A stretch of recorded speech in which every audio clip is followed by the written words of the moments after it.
فرزند زہرا یہ حالات برے ہیں۔ کاشانۂ بصیرت ایک ایسا مکمل یوٹیوب چینل جس پر محروم بصارت کے لیے بالخصوص اور تمام افراد کے لیے بالعموم سینکڑوں کی تعداد میں اسلامی کتب دستیاب ہیں۔ لہذا گزارش ہے کہ آپ اپنی ذمہ داری نبھاتے ہوئے کاشانۂ بصیرت کو سبسکرائب کرنے کے ساتھ ساتھ بیل آئیکن کو پریس کیجیے تاکہ آپ علم کے حصول کے ساتھ ساتھ مذہب اہل بیت کی اشاعت میں بھی اہم کردار ادا کرتے رہیں۔ کاشانۂ بصیرت، کاشانۂ بصیرت، کاشانۂ بصیرت۔ فرزند زہرا یہ حالات برے ہیں۔ اعوذ باللہ من الشیطان اللعین الرجیم، بسم اللہ الرحمن الرحیم۔ السلام علیکم۔ کاشانۂ بصیرت کے یوٹیوب چینل سے آپ سے مخاطب ہوں۔ جو کتاب ہم پڑھ رہے ہیں اس کا نام ہے کلام امیر المومنین علیہ السلام شرح نہج البلاغہ۔ اس کا والیوم 2 یعنی جلد 2 ہم پڑھ رہے ہیں، اور پروردگار عالم کی توفیق سے اس کتاب کو پڑھتے ہوئے اور امیر المومنین سے اپنے رابطے کو مضبوط کرتے ہوئے خطبہ نمبر 52 آج ہم انشاءاللہ پڑھیں گے۔ آئیے شروع کرتے ہیں۔ وَمِن کلام اللہ علیہ السلام وَهِيَ فِي التَّزْہِیدِ فِی الدُّنْیَا وَثَوَابِ اللہ لِلزَّاہِدِ وَنِعْمَ اللہ علی الخلق۔ یہ خطبہ امیر المومنین نے دنیا پرستی کو ترک کرنے اور ان جزاؤں کے متعلق جو خداوند عالم اپنے زاہد بندوں کو عطا کرتا ہے اور ان نعمتوں کے بارے میں جو انسانوں کو بارگاہ ایزدی سے ملتی ہیں ارشاد کیا ہے۔ سند خطبہ روایت میں بیان کیا گیا ہے کہ یہ خطبہ امام نے کسی عید قربان کے موقع پر ارشاد کیا ہے، اور اس کا آغاز اللہ اکبر، اللہ اکبر، لا الہ الا اللہ، واللہ اکبر، وللہ الحمد للہ ولا ما ہدانا سے ہوا تھا۔ مرحوم شیخ صدوق نے اسے من لا یحذر الفقی میں جلد نمبر 1 پیج نمبر 329 پر درج کیا ہے۔ شیخ توسی نے اپنی کتاب مصباح میں صفحہ نمبر 4061 پر نقل کیا ہے اور اس پر اضافہ کرتے ہیں۔ ابو مخنف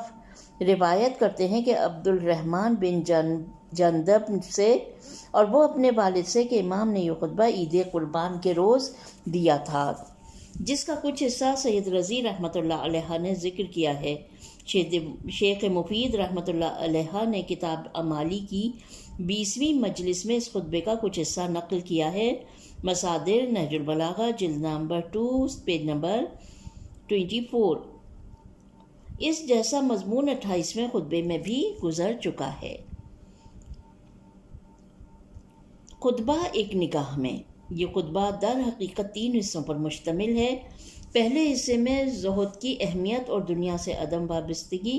اور اس حقیقت کی طرف توجہ مبذول کرانا ہے کہ دنیا کی تمام آسائشیں اور نعمتیں بہت جلد ختم ہو جانے والی ہیں اور بہت تیزی سے زوال پذیر ہیں۔ اس لیے صاحب ایمان کو چاہیے کہ خود کو درپیش ہونے والے عظیم سفر کے لیے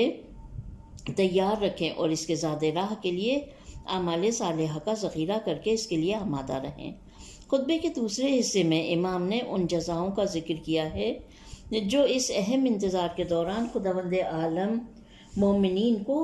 عطا کرتا ہے۔ خطبے کے آخری حصے میں امام اس حقیقت کا بیان کرتے ہیں کہ انسان خواہ کتنی ہی کوشش کیوں نہ کرے، ہرگز قدرت نہیں رکھتا کہ وہ اپنے پروردگار کی نعمتوں کا شکر ادا کرنے کا حق ادا کر سکے، خصوصاً نعمت ایمان کا جو بلند ترین نعمت ہے۔ آئیے اب خطبے کا پہلا حصہ پڑھتے ہیں جو کہ شروع ہو رہا ہے الا وان الدنیا قد تسرمت وازنت، اور ختم ہو رہا ہے فیما ارجو لکم من ثوابہ واخاف علیکم من عقابہ۔ ترجمہ ہے اس کا، آگاہ ہو جاؤ، دنیا اپنے اختتام تک پہنچ چکی ہے اور اپنے خاتمے کا اعلان کر چکی ہے، اس کی زینتیں بدنمائیوں میں بدل چکی ہیں اور اس کے چہرے پر نمایاں ہیں اور بہت تیزی سے دور ہو رہی ہیں۔ ہاں، اس کے ساکنان فنا کی طرف رواں دواں ہیں اور اس کے ہمسائے موت سے ہم آہنگ ہونے والے ہیں۔ اس دنیا کی شیرینیاں تلخی میں تبدیل ہو گئی ہیں اور جو صاف و شفاف پانی تھا وہ آلودہ ہو چکا ہے، اس طرح کہ اس میں کچھ باقی نہیں رہا سوائے اس تھوڑے سے پانی کے جو ظرف کی تہہ میں رہ جاتا ہے، یا اس حقیر گھوٹ کے مانند جو پانی کی کمی کی صورت میں لوگوں میں تقسیم کیا جاتا ہے، جو اتنی قلیل مقدار میں ہوتا ہے کہ اگر کوئی پیاسا اسے پیے تو اس کی پیاس ہرگز نہیں بجھ سکتی۔ تو جب صورتحال یہ ہے تو اے بندگان خدا، اس سرائے فانی سے کوچ کا مصمم ارادہ کر لو اور خود کو اس کے لیے تیار کرو، کیونکہ اس دنیا کے رہنے والوں کے لیے زوال اور فنا فرض کر دیے گئے ہیں۔ ایسا نہ ہو کہ اس کی یعنی حصول دنیا کی آرزو تم پر حاوی ہو جائے اور تمہیں یہ غلط فہمی ہو جائے کہ تمہاری عمریں طویل ہوں گی اور اس کے باعث تم غفلت میں پڑ جاؤ۔ شرح و تفسیر۔ یہ حقیقت ہے کہ انسان جب تک دنیا میں ہے ہمیشہ زندگی کا خواہش مند ہوتا ہے، ایک ایسی زندگی جو معاشرے کی نظر میں آبرومندانہ ہو اور دوسروں سے وابستگی کے بغیر اپنی حیات مادی کا بندوبست کرتا ہے۔ لیکن اس خطبے میں اور اسی طرح دیگر خطبات میں جو نہج البلاغہ میں امام سے منقول ہیں، آپ نے ہمیشہ دنیاوی زندگی میں زہد و تقویٰ کے ساتھ زندگی بسر کرنے کی تلقین و وصیت کی ہے اور بار بار خبردار کیا ہے کہ دنیا فانی اور بہت سرعت سے زوال پذیر ہے، اس لیے لازم ہے کہ انسان اس دنیا سے کوچ کرنے کے لیے آمادہ رہے اور اس کٹھن سفر کے لیے تیار رہے جو پیش آنے والا ہے۔ لیکن اس کے مقابل یہ بھی حقیقت ہے کہ دنیا گناہوں کا سرچشمہ ہے اور اس کی زرق برق سر و سامانی خوبصورتی اور جاذبیت اس حد تک ہے کہ انسان کو بے اختیار اپنی طرف کھینچ لیتی ہے۔ یہ ایک ایسا ناہموار راستہ ہے کہ اس پر چلنے کے لیے کسی نصیحت کی ضرورت نہیں، بلکہ انسان کو مستقلاً ہوشیار اور خبردار رہنے کی ضرورت ہے کہ اس راہ پر چلتے ہوئے خود کو قابو میں رکھے، بہت تندی سے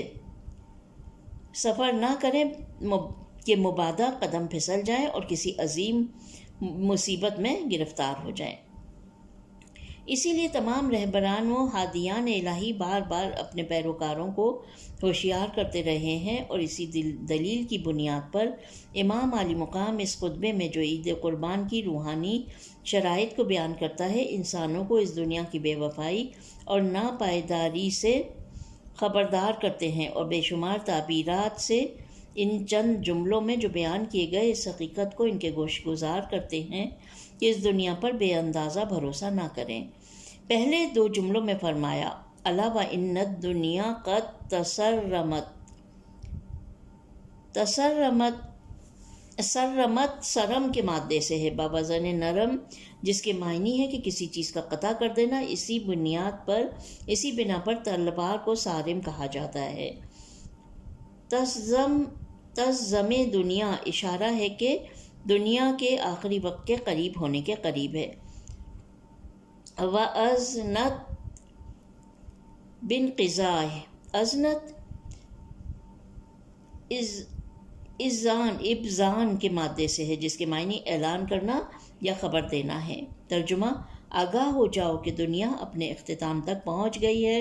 اور اس نے اپنے خاتمے کا اعلان کر دیا ہے۔ اس سخن سے شاید اس بات کی طرف اشارہ ہو کہ تمام جہان عالم کی عمر اب ختم ہونے والی ہے اور یہ زمانہ آخر ہے۔ اسی بنا پر ہمارے اس دور کو آخر الزمان کہا جاتا ہے۔ دوسری تعبیر یہ ہو سکتی ہے کہ امام کا اشارہ اس جانب ہو کہ ہر انسان کیا انفرادی زندگی، خواہ وہ کسی عصر و زمان میں ہو، بہت مختصر اور تیزی سے گزرنے والی ہوتی ہے، اور یہ دوسری تعبیر خطبے کے دیگر بیان سے زیادہ مطابقت رکھتی ہے، اور واقعاً اس جملے کا مفہوم یہ ہے کہ ہر انسان کی حیات دینوی اتنی مختصر ہوتی ہے کہ گویا اسے پیدا ہوتے ہی کہہ دیا جاتا ہے کہ سفر کے لیے تیار رہو۔ پہلے جملے میں اس حقیقت فنا کے باطن کی طرف اشارہ کیا گیا ہے اور دوسرے جملے میں اس کے ظاہر کی جانب، اور ایک دوسری تعبیر یہ ہے کہ دنیا بجائے خود بھی فانی ہے اور اسی طرح وہ مختلف نوع نشانیاں اور مظاہر جو انسانی زندگی کے گوشہ و کنار سے متعلق ہیں وہ بھی فانی ہے، اور اس کا اعلان کیا جا چکا ہے تاکہ محو غفلت نہ ہو جائے اور بے خبری کی بنا پر طویل خواہشات کی وجہ سے کسی عظیم نقصان سے دوچار نہ ہو۔ بقول شاعر، میں یہاں پر ترجمہ پڑھوں گی۔ میری ساری عمر کے برسوں میں موسم آتے رہے اور جاتے رہے، موسم بہار آئے اور گزر گئے، خزاں کا موسم آیا اور چلا گیا، زندگی اسی طرح بیت گئی اور میری غفلت کی وجہ سے سب کی سب رائیگاں اور بیگار گزری۔ زندگی کے تیز سفر میں ہر آنے والا کل گزرا ہوا کل بن گیا۔ زندگی کے چمن میں بہار آئی، مگر ہماری مدہوشی اور بے خبری نے ہمیں اس سے محروم رکھا، اور جب آنکھ کھلی تو احساس ہوا کہ بہار کا موسم گزر چکا ہے۔ اس کے بعد تیسرے اور چوتھے جملے میں امام ارشاد فرماتے ہیں وَتَنَكَّرَ مَعْرُوفُهَا وَأَدْبَرَتْ حَزَّاءَ۔ حَزَّا مادے سے باوزن حز تیزی سے کاٹنے کے معنی میں ہے، اور اس لیے اس اونٹ کو جو تیزی سے سفر طے کرتا ہے حَزَّاء کہتے ہیں، اور مذکورہ خطبے میں مطلب یہ ہے کہ دنیاوی زندگی تیزی سے ختم ہونے والی ہے۔ ترجمہ ہے اس جملے کا، اس کی تمام زیبائی بدنما ہو چکی ہے اور نمایاں ہو گئی ہے اور بہت تیزی سے انسان سے دور ہوتی جا رہی ہے۔ بے شک جوانی کی زیبائش اور رہنائی ضعیفی کی ناتوانی اس سے ملحقہ تکالیف میں بدل جاتی ہے، اس کی نعمتیں زوال پذیر ہو جاتی ہیں، بصارت جواب دینے لگتی ہے، سماعت کمزوری کا شکار ہو جاتی ہے، اعصاب سست ہو جاتے ہیں، ہڈیاں کمزور ہو جاتی ہیں اور بے شکن صاف چہروں پر بڑھاپے کی شکنیں نمودار ہو جاتی ہیں۔ پانچویں اور چھٹے جملے میں دنیا کے انسانوں کو ایسے اونٹوں کے کاروان سے تشبیہ دی ہے جن کا ساربان انہیں بڑی تیزی سے چلا رہا ہو۔ فرماتے ہیں فَهِيَ تَحْفِظُ بِالْفَنَاءِ سُكَّانَهَا وَتَحْدُ بِالْمَوْتِ جِيرَانَهَا۔ دنیا اپنے ساکنان کو بڑی تیزی سے فنا کی طرف لے جا رہی ہے، ترجمہ اس کا، اور اپنے ہمسایوں کو موت کی طرف لے جا رہی ہے۔ یہاں پر لفظ استعمال ہوا ہے تحفر۔ تحفر حفر کے مادے سے باوزن حبس چلانے یا ابھارنے کے معنی میں ہے، یا کسی چیز کو پشت سے دھکا دے کر آگے چلانے کے معنی میں ہے۔ حدیث میں آیا ہے کہ قیامت کی نشانیوں میں سے ایک حفظ موت ہے۔ جناب رسول خدا سے سوال کیا گیا یہ حفظ موت کیا ہے؟ فرمایا ناگہانی اموات۔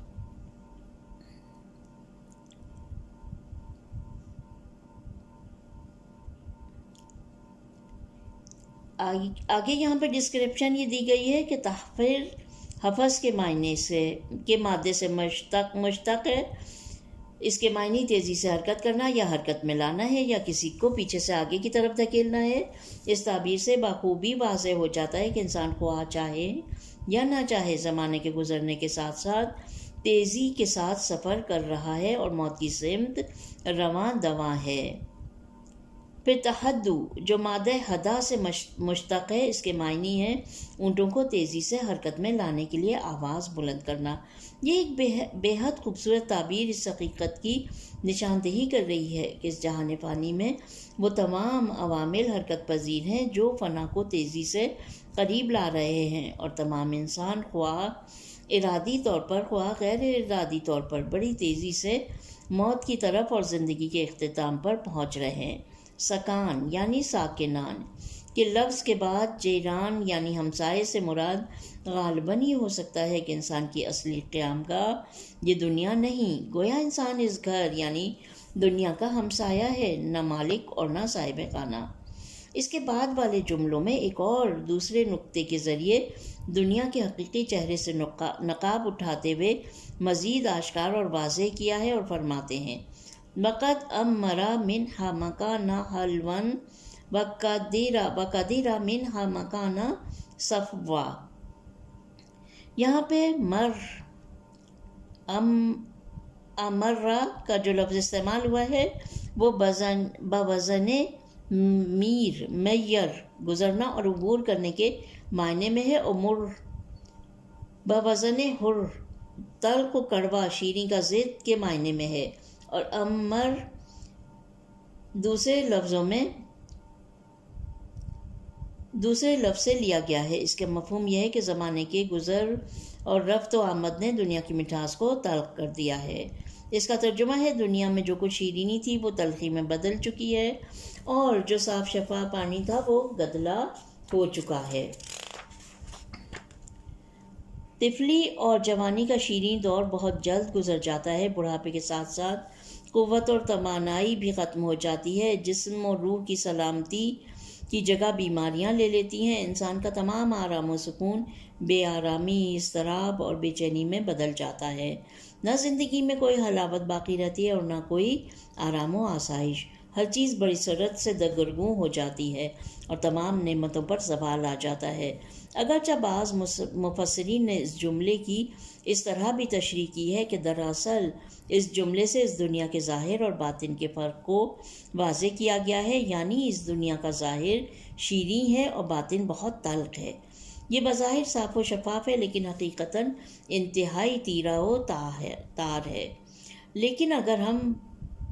دقت سے مذکورہ تعبیرات پر غور کریں تو پہلی تفسیر یہاں زیادہ مناسب ہے۔ آخر کار اس جملے میں امام نے دنیا کی مذمت اور اس پر بھروسہ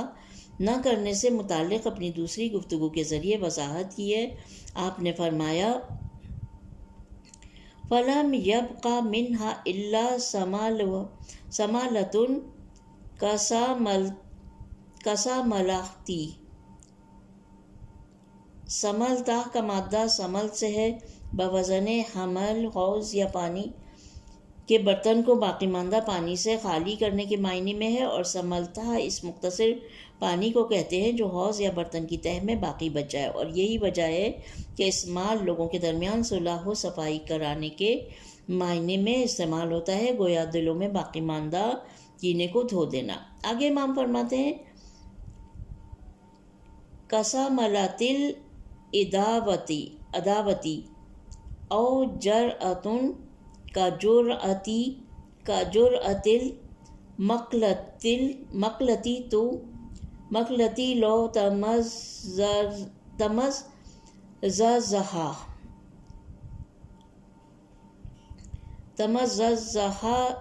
صدیان لم ینقع۔ اچھا، اب یہاں پر ادواہ جو لفظ استعمال ہوا ہے وہ بوزن ادارہ چھوٹی مشق کے معنی میں ہے، جو قدیم کے زمانے میں پانی کے ظرف کی جگہ استعمال ہوتی تھی، اور در حقیقت پانی کے اکثر ظرف بھی چمڑے ہی کے ہوتے تھے۔ مقلتہ بوزن نقمتہ، دراصل مادہ نقل بوزن نقل سے کسی شے کو پانی میں ڈبونے، یا خود مقلہ بوزن نقمہ، یہ کسی چیز کو پانی میں ڈبونے یا خود پانی میں غوطہ مارنے کے معنی میں ہے، اور قدیم زمانے میں جب دوران سفر پانی کی کمی اور قحط کسی کیفیت ہو جاتی تھی تو عادلانہ پانی کی تقسیم کے لیے ظرف کی تہہ میں کچھ سنگریزے ڈالتے تھے، پھر اندازے کے مطابق ان کے اوپر پانی ڈالتے تھے کہ پتھروں کو ڈھانپ لے اور وہ ایک شخص کا حصہ ہوتا ہے، اور حقیقت میں یہ کام بڑی دقیق اندازہ گیری کے لیے تھا۔ پھر اس کے بعد لفظ استعمال ہوا ہے اس جملے میں تمزز، مادہ مز سے بوزن چوسنے یا پینے یا کھانے کے معنی میں ہے۔ تمزز آہستہ آہستہ پانی پینے کو کہتے ہیں لغت کے مطابق، مقاییس لغات کے مطابق۔ صدیان صدا کے مادے سے ہے جو بوزن ابا شدید پیاس کے معنی میں ہے، اور صدیان اس شخص کو کہتے ہیں جو شدید پیاس میں مبتلا ہو۔ لم ینقع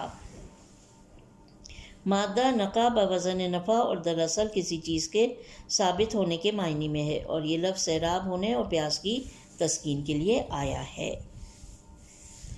ترجمہ ہے اس کا، دنیا سے بس اتنا باقی رہ گیا ہے، دنیا سے بس اتنا باقی رہ گیا ہے جتنا برتن میں تھوڑا سا پانی یا ایک قطرہ پانی کہ اگر پیاسا پیے تو پیاس نہ بجھے۔ یہ جملہ در حقیقت دنیا کے ہر انسان کی زندگی کی داستان بیان کر رہا ہے۔ زمانے کے گزرنے کے ساتھ ساتھ عمر بھی اپنے اختتام تک پہنچتی ہے اور جب انسان خود کو زندگی کی نعمتوں سے لطف اندوز کرنے کے لیے آمادہ کرتا ہے تو اسے پتہ چلتا ہے کہ یہ پیمانہ عمر خالی ہو چکا اور زندگی کی نعمتوں میں سے کچھ بھی باقی نہیں۔ جو باقی ہے اس کی مثال ایسی ہے کہ اگر کوئی پیاسا اس سے اپنی پیاس بجھانا چاہے تو صرف حلق تر ہو سکے لیکن پیاس نہ بجھے۔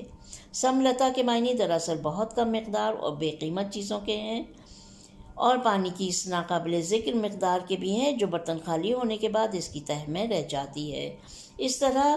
جرعۃ المقلح اس موقع پر استعمال کیا جاتا ہے جب مسافر راستے میں پانی کی کمی کا شکار ہو جاتے ہیں اور آپس میں پانی کی راشن بندی کر لیتے ہیں کہ ہر ایک کو بہت قلیل مقدار میں پانی ملتا ہے۔ اس طرح امام کے ایک مختصر جملے میں زندگی کی بے ثباتی اور قلیل عمری کے بارے میں ایک طویل و بسیط بحث سمیٹ دی ہے۔ دنیا ایسی ہی بے ثبات اور ناپائیدار جگہ ہے اور اتنی ہی کم وقت ہے کہ اپنے طلبگاروں کو کبھی مطمئن نہیں کر سکتی۔ تو پھر کیا یہ بہتر نہیں ہے کہ ہوشیار اور خرد مند انسان اس سے دل نہ لگائے اور اس کی ظاہری چمک دمک پر فریفتہ نہ ہو اور اپنی اصلی قیام گاہ کے صحیح راستے کو فراموش نہ کرے؟ امام اس خطبے کے آخری جملوں میں ایک اور واضح اور روشن نتیجہ دیتے ہوئے فرماتے ہیں فَأَزْمِعُوا عباد اللہ الرحیل عن هذه الدار المغدور على اهلها الزوال ولا يغلبنكم فيها الامل ولا يطولن عليكم فيها الامد۔ ترجمہ: جب دنیا کا حال اس طرح ہے تو اے بندگان خدا اپنے یہاں سے کوچ کا عزم پختہ کر لو اور خود کو اس سفر کے لیے آمادہ کر لو، کیونکہ اس دنیا کے باسیوں کے لیے زوال اور فنا مقدر کر دیا گیا ہے۔ ایسا نہ ہو کہ آرزویں فریب دے دیں اور تمہیں یہ غلط فہمی پیدا ہو جائے کہ تمہاری عمریں بہت طویل ہیں، بلکہ کوشش کرو کہ اس فرصت سے جو تمہیں اس وقت میسر ہے اپنے سفر آخرت کے لیے توشہ اور زاد سفر جتنا زیادہ ممکن ہو اکٹھا کر لو۔ اب الفاظ کے معنی۔ ازمعو مادہ زما بوزن زنگ، جس سے کسی چیز کا پکا ارادہ کرنے کے معنی میں ہے، اس لیے بعض نے کہا ہے کہ یہ لفظ عزم کا الٹ یعنی زا اور میم کی جگہوں میں رد و بدل واقع ہوا ہے، اور کبھی کہتے ہیں کہ دراصل جمع تھا، حرف جیم زا میں تبدیل ہو گیا، اور یہ تینوں الفاظ عزم، زما اور جمع ایک ہی معنی بتاتے ہیں، یعنی کسی کام کے انجام دینے کا پکا ارادہ۔ اس کے بعد مد بوزن سمد کسی چیز کی آخری عمر ہے، کبھی غضب کے معنی میں آیا ہے، چونکہ غیظ و غضب کے وقت انسان کا صبر ختم ہو جاتا ہے۔ اس جملے میں جو مفہوم پوشیدہ ہے وہ یہ ہے کہ انسان خواہ چاہے یا نہ چاہے اسے بہرحال اس دنیا سے کوچ کرنا ہے۔ امام کی خواہش یہ ہے کہ لوگ اس دنیا سے پوری تیاری سے سفر کریں اور اس بیش قیمت فرصت اور مہلت سے جو ابھی انہیں حاصل ہے اس سے بھرپور فائدہ اٹھائیں اور معرف الہی، اخلاقی خوبیوں اور اعمال صالحہ سے بہرہور ہو کر سربلند اور پر افتخار طریقے سے اس راہ کو طے کریں اور اپنی سعادت بخش زندگی کو جاویدانی بنائیں۔ دوسری بار امام دو خطرات کی طرف اشارہ فرماتے ہیں جو اس راستے میں حائل ہیں، ایک لمبی امیدیں جو آخرت کو بھلا دیتی ہیں جیسا کہ پہلے ارشاد ہوا، اور دوسرا خواب غفلت اور بے خبری کہ وہ بھی قیامت کو بھلانے کا سبب اور قساوت قلبی کا باعث ہے۔ جس طرح قرآن پاک فرماتا ہے، سورہ مبارکہ حدید آیت نمبر 16، ترجمہ اس کا، کیا ایمان والوں کے لیے ابھی وہ وقت نہیں آیا کہ ان کے دل اللہ کی یاد کے لیے رقت کے ساتھ جھک جائیں اور اس حق کے لیے بھی جو نازل ہوا ہے، اور ان لوگوں کی طرح نہ ہو جائے جنہیں اس سے پہلے کتاب دی گئی تھی، پھر ان پر مدت دراز گزر گئی تو ان کے دل سخت ہو گئے اور ان میں بہت سے لوگ نافرمان ہیں۔ پھر تاکید کرتے ہیں کہ یہ تعبیرات ہرگز ترک دنیا، رحمانیت اور مادی زندگی سے مکمل ربط ختم کرنے کے لیے نہیں، بلکہ کنارہ کشی اور دنیا کی چمک دمک سے وابستگی کو ترک کرنے کے معنی میں ہے، یا دوسرے الفاظ میں ان کا مقصد یہ ہے کہ دنیا جیسی ہے اسے اسی طرح پہچانیں اور کام میں نہ لائیں، نہ اس طرح سے کہ جس کی جانب بیگانہ خیالات، غفلت، غرور اور ہوا و ہوس دنیاوی ہمیں بلاتی ہے۔ نقطہ دنیا کی ناپائیداری۔ یہ درست ہے کہ جب بھی کہ کوئی بھی شخص اس دنیا میں ہمیشہ زندگی اور بقا کا یقین نہیں رکھتا، اور ہر شخص جانتا ہے کہ جلد یا بدیر اس کی شمع حیات گل ہو جائے گی اور انسان سطح خاک سے زیر خاک پر چلا جائے گا اور سب کچھ چھوڑ جائے گا اور دار بقا کی طرح روانہ ہو جائے گا۔ لیکن زندگی کی ظاہری چمک دمک اور دنیاوی لذتیں اتنی شیریں اور پرکشش ہیں کہ وہ اس حقیقت پر پردہ ڈال دیتی ہیں، اور اس بنا پر انسان کبھی تو واقعاً موت کو بھول جاتا ہے اور کبھی بھلا دینے کے لیے خود فراموشی کا شکار ہو جاتا ہے۔ اس کی حرکات بلکہ افکار و خیالات اس طرح ہو جاتے ہیں جیسے اسے اس جہان فانی میں حیات جاودانہ مل گئی ہو۔ جب کبھی ہمارے دوست اور عزیز و اقارب اس دنیا سے آنکھیں بند کر لیتے ہیں اور ہم ان کی تشییع جنازہ، تدفین اور فاتحہ میں شریک ہوتے ہیں، تو چند لمحوں کے لیے ہماری نگاہوں سے پردہ اٹھ جاتا ہے اور زندگی کی حقیقت اپنی تمام بے وفائیوں کے ساتھ نمودار اور عیاں ہوتی ہے۔ انسان خود کو بیدار کر لیتا ہے اور غور و فکر کرتا ہے، مگر جب معمول کی زندگی کی طرف پلٹتا ہے تو دوبارہ اپنی آنکھوں پر بے ہوشی کا پردہ ڈال دیتا ہے اور دوبارہ اسی دنیا ساز اور ہوس پرست انسان میں بدل جاتا ہے اور طویل اور لاحاصل امیدوں اور آرزوؤں کا اسیر ہو جاتا ہے۔ البتہ اولیاء اللہ اس قانون سے مستثنیٰ ہیں۔ یہ ان افراد کی نسبت زیادہ آگاہی رکھتے ہیں جو دنیا کے حقیقی چہرے سے ناواقف ہیں اور لمبی امیدوں اور خواہشات میں گمسم رہتے ہیں۔ یہ اولیاء اللہ اس دنیا کو اخروی زندگی کے لیے پل یا گزرگاہ یا پھر راستے کی قیام گاہوں میں سے کسی قیام گاہ کی مانند سمجھتے ہیں اور غافلوں کو آواز دیتے ہیں کہ خواب غفلت سے بیدار ہو جاؤ۔ امام نے خطبے کے پہلے حصے میں جو تنبیہ موضوع بحث ہے، امام کے پہلے حصے میں جو تنبیہ موضوع بحث ہے، آپ نے بہت فصیح و بلیغ تعبیرات کی شکل میں بیان کیا ہے۔ یہ ایک بیدار دل پیشوا کی فریاد ہے جسے لوگوں کی غفلت کی وجہ سے تکلیف پہنچی ہے، بڑی دل سوزی کے ساتھ لوگوں کو بیدار کرنے میں مصروف ہیں۔ اگرچہ یہ معلمان دین کبھی یہ نہیں چاہتے ہیں کہ لوگوں کو رہبانیت اور مادی زندگی سے، جو کہ معنوی زندگی کے لیے مقدمہ ہے، پہلو تہی کی طرف دعوت دیں۔ توجہ رہے کہ بہت سے بیدار دل اور صاحب بصیرت شعراء نے جو کہ راہ اولیاء پر گامزن رہے، اس مسئلے پر بے شمار اشعار نظم کیے ہیں، اور وہ نصیحتیں اور مواعظ اپنے اشعار میں بیان کیے ہیں جو کہ نہج البلاغہ میں امام علیہ السلام کی خطابت کا موضوع رکھتے ہیں۔ امام ہادی علیہ السلام کی ایک مشہور حدیث میں یہ واقعہ ملتا ہے۔ متوکل عباسی نے ایک رات حضرت امام علی نقی علیہ السلام کو اپنے محل میں طلب کیا، اور اس کی وجہ یہ تھی کہ امام کے حاسدوں اور متوکل کے حاشیہ نشینوں نے اسے یہ جھوٹی اطلاعات پہنچائی تھی کہ امام اپنے گھر میں اموال اور اسلحہ اکٹھا کر رہے ہیں تاکہ خلیفہ کے خلاف لوگوں کو ابھارا جائے۔ متوکل نے خوفزدہ ہو کر حکم دیا کہ رات کے وقت امام کے گھر کی تلاشی لی جائے اور امام کو گرفتار کر کے دارالامارہ پہنچایا جائے۔ جن سپاہیوں کو اس حکم کی تعمیل پر مامور کیا گیا تھا، انہوں نے رات کی تاریکی میں امام کے گھر پر چھاپا مارا تو انہوں نے امام کو عبادت میں مشغول پایا اور کسی قسم کا مال یا اسلحہ انہیں نہیں ملا۔ بہرحال وہ امام کو ہمراہ لے کر متوکل کے قصر پہنچے۔ جب وہ محل میں متوکل کے سامنے پہنچے تو انہوں نے بیان دیا کہ جب وہ امام کے گھر پہنچے تو انہیں کوئی چیز نہیں ملی، اور انہوں نے امام کو روبہ قبلہ قرآن کی تلاوت میں مصروف پایا۔ متوکل جو اپنے اقتدار کے نشے میں دھت تھا اور شراب نوشی میں مشغول تھا، جب امام کو دیکھا تو اپنی نشست سے کھڑا ہو گیا اور احترام سے امام کو اپنے نزدیک بٹھایا اور انتہائی جسارت سے وہ جام شراب جو اس کے ہاتھ میں تھا امام کی طرف بڑھایا۔ امام نے فرمایا، خدا کی قسم، یہ ذلیل چیز کبھی میرے گوشت اور خون میں نہ شامل ہوئی ہے اور نہ ہو سکتی ہے۔ متوکل نے شرمندہ ہو کر ہاتھ نیچے کر لیا۔ پھر اس نے فرمائش کی کہ مجھے کچھ اشعار سنائیے۔ شاید اس کا خیال تھا کہ شعر و شاعری سے اس کی محفل کی رونق بڑھ جائے گی۔ امام نے فرمایا مجھے شعر و شاعری سے رغبت نہیں ہے۔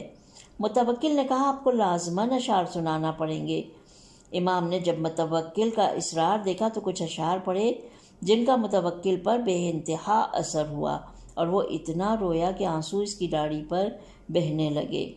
محفل کے حاضرین بھی گریا کرنے لگے۔ متوکل نے اس کے بعد امام کو عزت و احترام سے گھر واپس رخصت کر دیا۔ اشعار یہ تھے، ترجمہ ہے ان کا۔ پہلے شعر کا ترجمہ ایک گروہ تھا کہ جس نے پہاڑوں کی چوٹیوں پر بڑے مضبوط اور مستحکم محل نما قلعے تعمیر کیے تھے اور بڑے قوی ہیکل محافظ اس کی حفاظت اور نگہبانی کے لیے مامور تھے، لیکن یہ سب کچھ ان قلعوں اور محلوں اور اس کے لیے فائدہ مند ثابت نہیں ہوا۔ دوسرا شعر، اس کا ترجمہ، کچھ عرصہ نہ گزرا تھا کہ اس پناہ گاہ اور اس باعزت مقام سے انہیں ذلت کے ساتھ کھینچ کر نکالا گیا اور قبر کے گڑھے میں اتار دیا گیا، اور یہ کتنا برا انجام ہے۔ تیسرے شعر کا ترجمہ، ان کے دفن ہونے کے بعد پکارنے والے نے آواز دی کہ کہاں گئے وہ طلائی بازو بند اور وہ تاج و تخت اور وہ زینت و زیبائش۔ چوتھے شعر کا ترجمہ، کہاں گئیں وہ صورتیں کہ جن سے ناز و نعمت کے آثار جھلکتے تھے اور پردوں کے پیچھے چھپے رہتے تھے۔ پانچویں شعر کا ترجمہ، ہاں وہ ایک مدت تک ایسی عیش و عشرت کے ساتھ کھاتے پیتے رہے، لیکن آج زمین کا لقمہ دہن بن گئے اور قبر کے گھڑے میں دفن ہو گئے۔ اور ایک خوش ذوق ہم عصر شاعر کے الفاظ میں یہ چیز اس طرح بیان ہوئی۔ ترجمہ، فارسی اشعار کا ترجمہ ہے، اے دل خواہ غم دنیا نہ کھاؤ، فکر نہ کرو اس کل کی جو ابھی آئی ہی نہیں، مٹی کو کھود کر دیکھو تو صحیح، رسوا زمانہ کتنا بے مہر و محبت ہے، یہ شہیدوں کی خوابگاہ ہے، وقت تماشا کی فرصت شمار ہے، جو تیری عمر گزر گئی ہے اس کو شمار کرو، جدی اقرب و جوزا کو شمار نہ کرو۔ یہ جو عقل کا چشمہ تم دیکھ رہے ہو صخرۂ سما کی جگہ سے ہٹ گیا ہے، مخلوق کے پڑھانے والے بن گئے لیکن خود الف و با کو نہ پہچان سکے، اپنے دل کے بت بنا کر ہنستے ہیں، برہمنو بودا کیش سے بھی زیادہ برا ہے، زمانے کے جال میں دونوں پھنسے رہے مگر مچھرو عنقا کو نہ پہچان سکے، بس اس رانا کے پھول، اے باغبان سپاہ خزاں آ گئی، اے باغبان سپاہ خزاں آ گئی، بس اس رانا کے پھول کو لگانے میں دیر ہے۔ خطبے کا دوسرا حصہ جو شروع ہوا ہے، فواللہ لو حننتم حنین واللہل اجالی، اور ختم ہوتا ہے وَخَافُوا عَلَيْكُمْ مِنْ عَقَابِهِ۔ ترجمہ، خدا کی قسم اونٹنیوں کی طرح فریاد کرو جو اپنے بچوں کو کھو چکی ہوں، اور ان کبوتروں کی طرح نالہ و فغاں کرو جو اپنے ساتھیوں سے الگ ہو گئے ہیں، ان گوشہ نشین راہبوں کی طرح چیخو چلاؤ جو گھر بار چھوڑ چکے ہیں، اور مال و اولاد سے بھی اپنا ہاتھ اٹھا لو، اس غرض سے کہ تمہیں بارگاہ الہی میں تقرب حاصل ہو، درجے کی بلندی کے ساتھ اس کے ہاں، یا ان گناہوں کے معاف ہونے کے ساتھ جو صحیفہ اعمال میں درج اور کرامن کاتبین کو یاد ہیں، تو وہ تمام بیتابی اور نالہ و فریاد اس ثواب کے لحاظ سے جس کا میں تمہارے لیے امیدوار ہوں، اور اس عقاب کے اعتبار سے جس کا مجھے تمہارے لیے خوف و اندیشہ ہے، بہت ہی کم ہوگی۔ شرح و تفصیل، جتنی اس راہ میں کوشش کرو گے کم ہے۔ وہ بحث جو پہلے حصے میں کوتاہی عمر دنیا کے بارے میں گزری ہے، اسی کا تسلسل ہے جو امام بہت عمدہ گویا تعبیرات سے مطلب کی تشریح کر رہے ہیں۔ اس حصے میں امام فرما رہے ثواب و عقاب آخرت کی اہمیت اور دوسری زندگی میں انسانوں کی قسمت جو دنیاوی زندگی کا آخری ہدف ہے کہ بیان کے در پہ ہیں، اور دوسرے لفظوں میں وہ چیز جو پہلے حصے میں گزری ایک مقدمہ تھا اس حصے کے لیے، اور جس میں آخری ہدف یعنی قرب الہی اور اس کے بے حساب ثواب تک پہنچنے اور خوفناک عذابوں سے پرہیز کرنے کی طرف اشارہ ہے۔ فواللہ ولو حننتم حنینا، حنین دراصل رحمدلی، مہربانی، ترحم کے معنی میں ہے، اور عموماً اس مقام پر بولا جاتا ہے جب دردناک آواز کے ساتھ ہو، اور استن حنانا اس لکڑی کے ستون کو کہتے ہیں جو روایت میں آیا ہے کہ پیغمبر اس پر ٹیک لگا کر خطبے پڑھتے تھے، اور جب حضرت کے لیے ممبر بنایا گیا حضرت اس ممبر پر بیٹھتے اور خطبہ دیتے تو اس ستون نے فراق پیغمبر میں فریاد کی۔ فواللہ لو حننتم حنین الولہ الاجالی ودعوتم بحدیل الحمام وجاتم جوار الجوار، یہاں تک پڑھتے ہیں، اور اس میں جو الفاظ کے معنی دیے گئے وہ پڑھتے ہیں، اس کے بعد خطبے کے اس حصے کو آگے پڑھیں گے۔ یہاں پر ہے والہی اور والہا کی جمع ہے۔ مادہ ولاہ سے بوزن ولا ایسی شدت غم یا خوشی کے معنی میں ہے جو ہوش اڑا دے، اور الاجال جمع مجموعی مادہ اجلا سے کام میں جلدی کرنے کے معنی میں ہے، اور کبھی ایسی عورت کے لیے استعمال ہوتا ہے جس کا بچہ گم ہو جائے اور پریشان ہو کر چیخنے چلانے لگے۔ حدیل کا کبھی کبوتر کے بچے اور کبھی کبوتر کی آواز پر اطلاق ہوتا ہے، اور دراصل مادہ حدل سے بوزن عدل سستی یا بیٹھی ہوئی آواز کے معنی میں آتا ہے۔ جوار، میں نے جتنا حصہ پڑھا اسی وہیں تک الفاظ کے معنی پڑھ رہی ہوں، اور اس کے بعد پھر آگے جب پڑھیں گے تو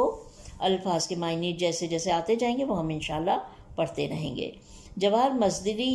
مصدری معنی میں آیا ہے، یعنی ایسی فریاد جو تذرہ اور امداد طلبی سے ملی ہوئی ہو۔ یہاں تک ہم نے پڑھا تھا، آئیے اب آگے خطبے کے اس حصے کو پڑھتے ہیں۔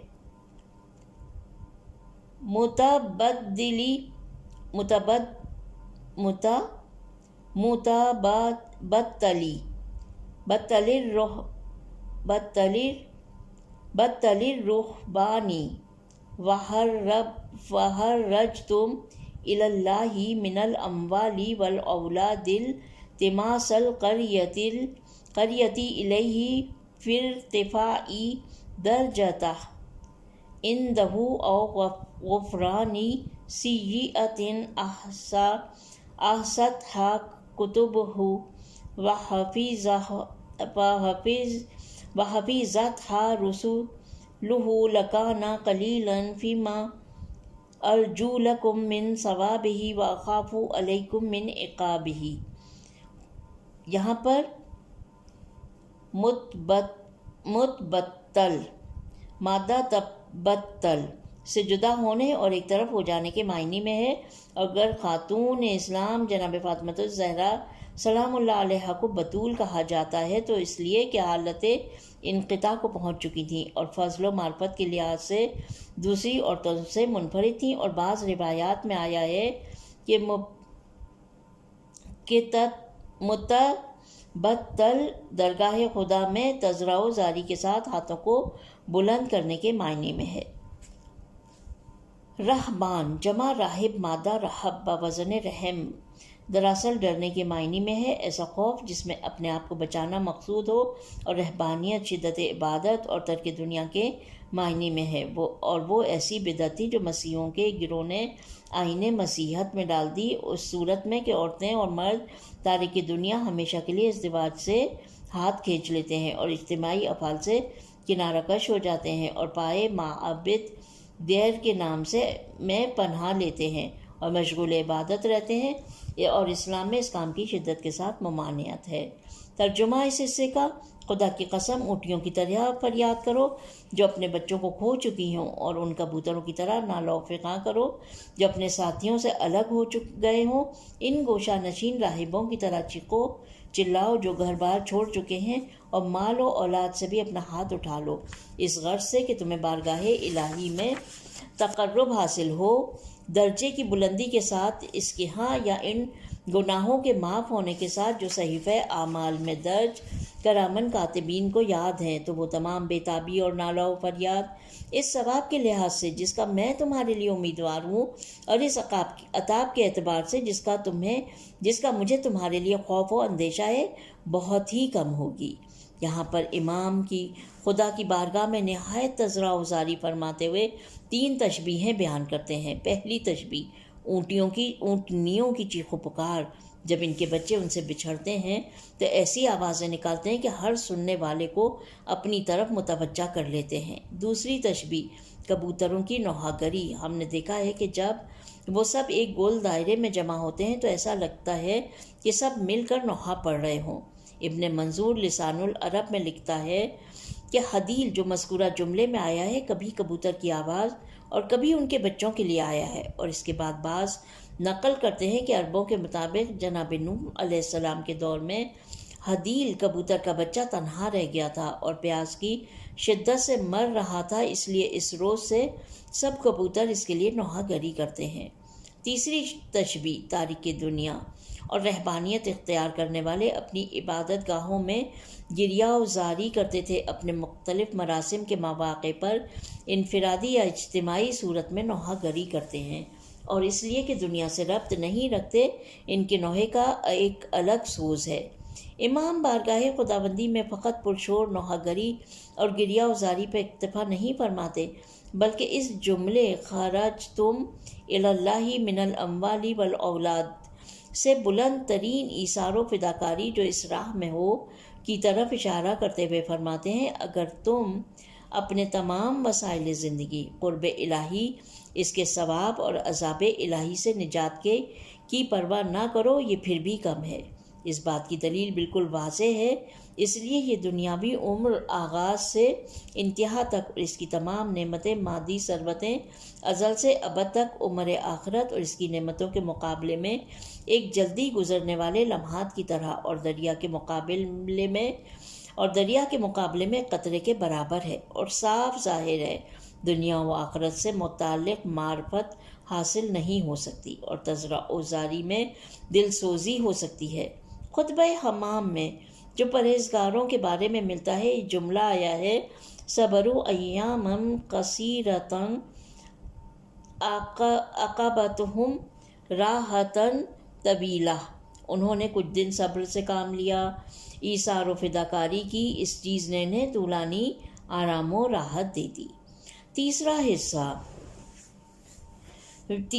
شروع ہوتا ہے تَلِلَّهِ لَوِنَّمَا نَمَاسَتْ قُلُوبُكُمْ، اور ختم ہوتا ہے الْإِزَامَ وَهَدَاهُ إِيَّاكُمْ لِلْإِيمَانِ، ترجمہ خدا کی قسم اگر تمہارے دل بالکل پگھل جائیں اور تمہاری آنکھیں امید و بیم سے آنسو بہانے لگیں اور پھر رہتی دنیا تک اسی حالت میں جیتے رہو، تو بھی تمہارے اعمال اگرچہ تم نے کوئی کسر نہ اٹھا رکھی ہو، اس کی نعمت عظیم کی بخشش اور ایمان کی طرف رہنمائی کا بدلہ نہیں اتار سکتے، اس لیے اپنی کم علمی پر غرور نہ کیجیے۔ شرح و تفسیر۔ اللہ کی نعمتوں کی عظمت و وسعت۔ اس خطبے کے آخری حصے میں امام انسانوں پر اللہ کی نعمتوں کی عظمت کو اجاگر کر رہے ہیں تاکہ شکر گزاری اور نعمتوں کے احساس کو ہمارے وجود میں زندہ کریں، وہ شکر جو انسان کی ترقی، تکامل اور قرب الہی کی جانب ایک دریچہ ہے۔ اس خطبے میں دوسری بار قسم باری تعالیٰ سے بات کرتے ہوئے فرماتے ہیں، ترجمہ خدا کی قسم اگر تم لوگوں کے قلوب بطور کلی پانی ہو جائے اور تمہاری آنکھیں شدت شوق خدا یا اس کے خوف سے آنسوؤں کی جگہ خون بہائیں اور اس کے بعد دنیا کے اختتام تک زندہ رہو اور جتنی طاقت رکھتے ہو اس کے مطابق مطیع پروردگار رہو، پھر بھی تمہارے اعمال پروردگار کی عظیم نعمتوں کا جواب نہیں، خصوصاً تمہاری ہدایت بجانب ایمان کی عظیم نعمت، اس بنا پر اپنے قلیل اعمال پر مغرور نہ ہونا اور جان لو یہ سب اعمال مالک کی نعمتوں کے مقابلے میں اس قطرے کی مانند ہیں جو ایک بڑے سمندر کے مقابلے میں ہو۔ در حقیقت امام اپنے خوبصورت اور پر حکیمانہ بیان میں اطاعت پروردگار کی کمیت اور کیفیت کی تشریح فرما رہے ہیں۔ کیفیت کے لحاظ سے انسان اپنے وجود کو حد الامکان اللہ کی اطاعت میں صرف کرے اور اپنے جسم کے تمام حصوں کو اس کی یاد کے لیے آمادہ کرے اور روح کو بندگی کے عروج تک پہنچا دے جتنا ہو سکے، اور کمیت کے لحاظ سے یہ ہے کہ یہ عمل اپنی پوری عمر میں کرتا رہے پھر بھی اس کی ایک نعمت کا شکر ادا نہیں کر سکتا، بلکہ ان احادیث کے مطلب کے مطابق جو معصومین سے ہم تک پہنچا ہے کہ توفیق اطاعت اور شکر گزاری خود ایک دوسری نعمت ہے کہ انسان اس کا شکر دوسری نعمتوں کے شکر کے سلسلے میں اضافہ کرنا چاہیے۔ اور کسی شاعر نے کیا عمدہ کہا ہے، ترجمہ شعر کا، شکر خداوند متعال خود ایک نعمت ہے کہ اس سے دوسرا شکر انسان پر واجب ہو جاتا ہے۔ ہم کس طرح اس کی نیکیوں کا شکر بجا لا سکتے ہیں جبکہ اس کے لیے شکر بھی اس کی جانب سے ایک نیکی ہی ہے۔ ان احادیث کو جو امام سجاد اور امام جعفر صادق علیہ السلام سے نقل ہوئی ہیں، بحار الانوار کی جلد نمبر 13 اور حضرت امام سجاد کی علیہ السلام کی 15 مناجاتوں میں سے مناجات شاکرین میں مطالعہ فرمائیں۔ بلکہ ان احادیث کے مطلب کے سے مطابق جو معصومین سے ہم تک پہنچا ہے کہ توفیق اطاعت اور شکر گزاری جو ایک دوسری نعمت ہے کہ انسان کو اس کا شکر دوسری نعمتوں کے شکر کے سلسلے میں اضافہ کرنا چاہیے۔ اور کسی شاعر نے کیا عمدہ کہا ہے، شعر کا ترجمہ، شکر خداوند متعال خود ایک نعمت ہے کہ اس سے دوسرا شکر انسان پر واجب ہو جاتا ہے۔ ہم کس طرح اس کی نیکیوں کا شکر بجا لا سکتے ہیں جبکہ اس کے لیے شکر بھی اس کی جانب سے ایک نیکی ہی ہے۔ جس طرح اوپر اشارہ ہوا، شاعر نے بھی یہ مطلب احادیث معصومین سے لیا ہے۔ حقیقت میں امام چاہتے ہیں ان تعبیرات سے نعمات الہی کے لامحدود ہونے کی جانب اشارہ کریں۔ اس تعبیر جو علم خداوند متعال کے بارے میں سورہ لقمان میں آئی ہے کہ خداوند متعال فرماتا ہے، ترجمہ، زمین میں جتنے درخت ہیں اگر وہ سب کے سب قلم بن جائیں اور سمندر دوات بن جائے جسے ساتھ مزید سمندر روشنائی مہیا کریں تب بھی اللہ کی باتیں لکھنے سے ختم نہ ہوں گی۔ جی ہاں، بندگان خدا اس کے سوا کوئی راستہ نہیں رکھتے کہ اپنی کوتاہی کی خدا سے عذر خواہی کریں، ورنہ جس کا خداوند عالم سزاوار ہے اس کا بجا لانا کسی کے بس میں نہیں ہے۔ قابل توجہ بات یہ ہے کہ امام یہاں پر نعمت ایمان پر زور دیتے ہیں اور فرماتے ہیں وَحَدَاهُ إِيَّاكُمْ بِالْإِيمَانِ، یہ حقیقت میں ذکر خاص بعد از عام کی مثالوں میں سے ہے۔ پہلے جملے میں بڑی نعمات الہی کے مجموعے کی طرف اشارہ کرتے ہیں اور اس جملے میں خصوصی طور پر نعمت ایمان کی طرف اشارہ فرماتے ہیں کہ جو ان سب میں بلند ترین نعمت ہے، جس طرح قرآن مجید میں آیا ہے سورہ حجرات کی آیت نمبر 17 میں، ترجمہ، بلکہ اللہ تم پر احسان فرماتا ہے کہ اس نے تمہیں ایمان کا راستہ دکھایا۔ ایمان کی نعمت اس نقطہ نظر سے کہ وہ انسانی سعادت کی کنجی اور بہشت جاویدانی میں داخل ہونے کے لیے اجازت نامہ ہے، اہمیت نہیں ہے، بلکہ تمام نیکیوں کی طرف حرکت کرنے اور برے کاموں کے لیے رکاوٹ کے طور پر اہمیت رکھتی ہے، اور در حقیقت دین کی بنیادوں کو صحیح خطوط پر استوار کرنے کا اہم ستون ہے۔ اور قابل توجہ بات یہ ہے کہ ہدایت کو خدا سے نسبت دے رہے ہیں، چاہے انسان اپنے اختیار سے اسے قبول کرتا ہو، یہ اس کے لیے ہے کہ جب تک امداد الہی نہ ہو اور کوئی الہی معلم اور کتب آسمانی کا انتظام نہ ہو تب تک کوئی راہ نجات حاصل نہیں کر سکتا، کوئی شخص بھی اس مقام تک نہیں پہنچ پاتا۔ اس بنا پر ہم شب و روز سب نمازوں میں خداوند جل شانہ سے ہدایت کا تقاضا کرتے ہیں۔ خطبے کے آخر میں اس عمدہ نقطے کی جانب توجہ کرنی چاہیے کہ پہلا حصہ ایک مقدمے کی حیثیت رکھتا ہے اور قلوب کو دنیا کی ناپائیداری کی جانب متوجہ کرتا ہے، اور دوسرے اور تیسرے حصے میں امام ان کو اطاعت خدا جل شانہ اور کسب فضائل اور دفع رذائل کی جانب متوجہ کرتے ہیں۔ فرق یہ ہے کہ دوسرے حصے میں قرب الہی کی اہمیت پر زور دیا گیا ہے تاکہ اس کے شائستہ ہدف تک پہنچنے کی کوشش کی جائے، اور تیسرے حصے میں شکر منعم کے طور پر بارگاہ ایزدی میں پیش ہونے سے متعلق بیان ہے، کیونکہ انسان کا ضمیر شکر منعم کے لزوم پر گواہ ہے۔ یہاں پر یہ خطبہ ختم ہو جاتا ہے۔ پروردگار عالم کا شکر ہے کہ اس نے ہمیں یہ موقع دیا اور ہماری حیات کو اتنا طول دیا کہ ہم ان خطبات کو پڑھنے کی کوشش کر رہے ہیں، سمجھنے کی کوشش کر رہے ہیں، جاننے کی کوشش کر رہے ہیں اور امام سے اپنے رابطے کو مضبوط کر رہے ہیں۔ پروردگار عالم سے دعا ہے کہ وہ ہماری اس کوشش اور اس کاوش کو اپنی بارگاہ میں قبول فرمائے۔ ربنا تقبل منا انک انت السمیع العلیم۔ اپنا بہت خیال رکھیے۔ خدا حافظ۔